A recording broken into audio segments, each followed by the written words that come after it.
Welcome to Blizzard Fire. We hope this video helps fire up your solution. You begin by preparing the device because a rollback is potentially destructive.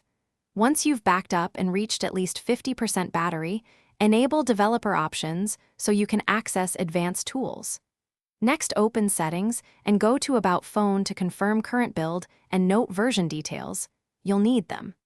Now go to Settings System Update to check for the current OTA entry. Make sure you understand whether you installed a full ROM or an incremental OTA, because the rollback method differs.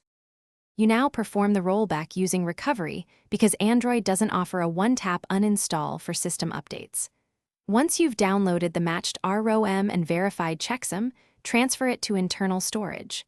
Power off, boot to Recovery using the phone's key combo, and choose Local or Install Update. Select the older ROM file. Flashing replaces the updated system files. Make sure to follow on-screen prompts and do not interrupt power or remove the cable while the image writes. Once flashing finishes, you should wipe cache/Dalvik and reboot. Expect a longer first boot while apps optimize. If the phone fails to boot or gets stuck, don't panic. Try reflashing the same ROM or the stock image and restore your backup if needed.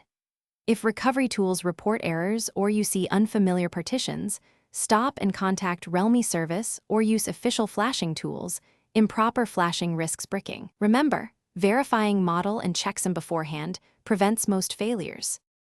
Thanks for watching. If you found this helpful, don't forget to like and subscribe.